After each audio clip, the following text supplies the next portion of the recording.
Guys, they're trying to bring back COVID. It's suddenly become pretty clear what the Democrats' strategy is for the midterms in just a couple months. What is it? It's July now, so August, September, October, November, a little bit less than 4 months until the midterm elections. And all of a sudden we see what the Democrats are going to do strategy-wise to try to convince the American people to vote for them. They're not going to talk about Biden's record. They can't, because Biden has an abysmal record. His actions are hurting us, the American people. And so they're trying to bring back COVID. And the reason that they're trying to bring back COVID is because in 2020, or in the lead up to the 2020 election, so in late winter, spring, and summer of 2020, the Democrats used fear of COVID, fear of big gatherings, fear of catching this Chinese communist virus to justify rigging the election, to justify the drop boxes, the universal mail-in ballots, the absentee voting with no justification, the degradation of signature verification.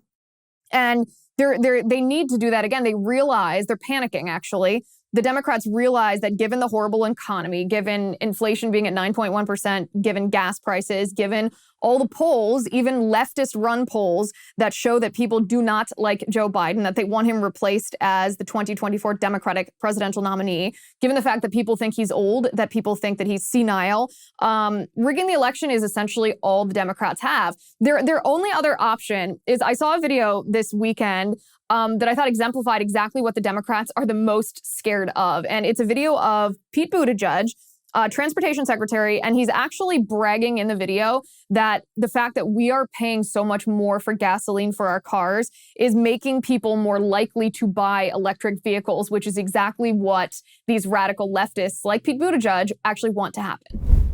We're for cutting the cost of electric vehicles, because when you have an electric vehicle, then you're also going to be able to save on gas, but you got to be able to afford it in the first place. Right.